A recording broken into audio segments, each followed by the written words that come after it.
It's All About the Butterflies, a fantastical story by Jim Szymanski. Chapter 2, 1975-76. Benny and the Jets. I had seen Ben Liuzzi a few times down at Ironbound when Cedar Grove Hockey rented ice, usually on Saturday afternoons, in 1971 or 72. Might have even gone on the bench a couple times to work the door during a Pee Wee or Bantam game. The first time we went up to Ben's Verona Sports, though, I think it was 1972. I was still only 16, but Cousin Eddie had his license. Interstate 80 was still under construction and hadn't fully opened, but that didn't stop us. We needed proper jerseys for an Ironbound game, or the referees were going to declare a forfeit. Ben was making a new set of jerseys and was applying numbers to the backs that morning. Edward and I got in his car, and we shot through Harrison over the Stickle Bridge, past Branchbrook Park and the Colonnade Apartments. I think at the time, Interstate 280 ended at the next exit, just before Northfield Avenue in West Orange, New Jersey. But Eddie went around the barricades, and we were driving 70 miles an hour by ourselves on a brand new, unopened highway to Pleasant Valley Way. I think we made it from Ironbound to Ben's store in about 18 minutes. Bloomfield Avenue, the normal route, would have taken 45 minutes. Eddie dropped me off. I ran in, picked up the box of jerseys, yelled thanks, and ran back out. Cousin Eddie had already turned the car around, and we were on our way back. No forfeits that day. The next trip up to Ben's was a more relaxed social visit. I honestly don't remember how our relationship developed. For the 1973-74 season, I may have been on the bench with Ben and the Cedar Grove team, but I was still working at Ironbound and working with the Bergen Brewers, so it's not clear to me. I remember Chris S., who played on the Rockets' 77-78 Junior B championship team, was the goaltender on Ben's team. He would play goal half the game and forward the rest of the game. I helped him make the switch on the Ironbound bench a few times. Both of Chris's parents were doctors. Good kid, good family. By the next year, 74-75, when I was working at Danny Michael's, I was the trainer on Ben's Garden State Bantam team and was working part-time at Verona Sports. We had become good friends by that point. We did everything together those early years. League meetings, hockey games, hockey discussions. There was usually always dinner on Saturday night after the store closed. A steak place in West Orange, New Jersey, or a little later, El Bandito, Mexican, in Orange, New Jersey, or Tormelinos, Portuguese, in Kearney, New Jersey.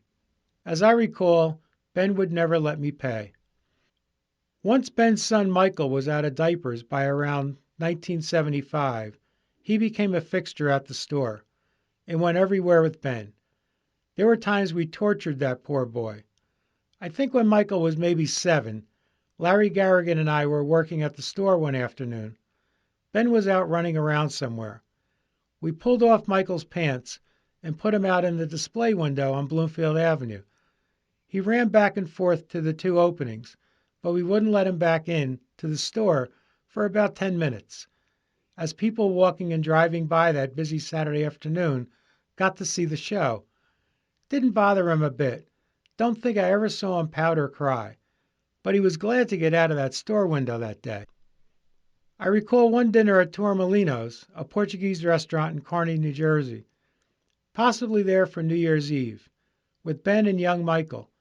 My favorite waiter was taking our order, and Michael ordered the salmon. The waiter asked in his heavy accent, "Would you like that with the head on or the head off?" The reaction on Michael's face was priceless. Another day, we were having dinner at Beefsteak Charlie's up near Sportorama. Ben, Michael, myself, Mario P., a young teammate of Michael's, and John Warshall, who had a reputation for having an insatiable appetite. John had ribs and gobbled up everything in short order, leaving stripped-down bones behind. The waitress swung in, dumping John's bones onto another plate. It was an all-you-can-eat kind of place, while the boys were preoccupied with something else.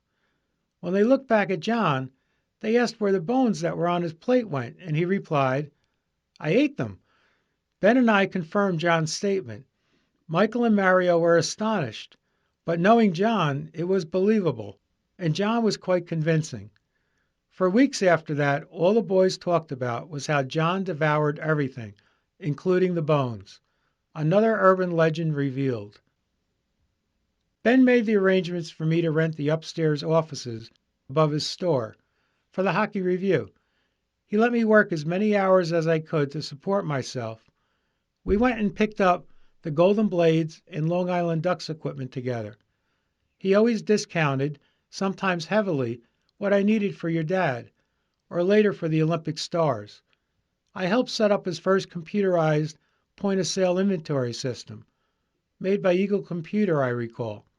Early on, I organized all his equipment in the basement, just as I had done on the shelves at Ironbound in 1971. I fit hundreds of kids for hockey and football, helmets, pants, and pads. I remember outfitting one 9-year-old who was going to his first ever hockey clinic. Never been on the ice before, or played any organized sport. Mom went for the jugular and bought everything, from cup to mouthpiece, about $350. I brought the kid in the back of the store, got him undressed, and showed him how to put on each piece of equipment, explaining what each item was for and why he needed it. Got his helmet fitted properly, loaded his clothes, skates, gloves, and helmet in his new bag, and wished them both good luck. Don't know if the kids stuck with it or not. They didn't return the equipment. I must have outfitted at least a dozen kids like that, soup to nuts. Back in the 70s, Verona Sports was the place to be if you had anything to do with youth hockey. To purchase equipment, to get skates sharpened, or just to gather some local gossip or hockey folklore. Those were some good times. The days went by so quickly you didn't realize you were working. Ben liked things done his way, but he was always fair and honest. I could never repay him for all the things he did for me over those years. Such a good friend and mentor.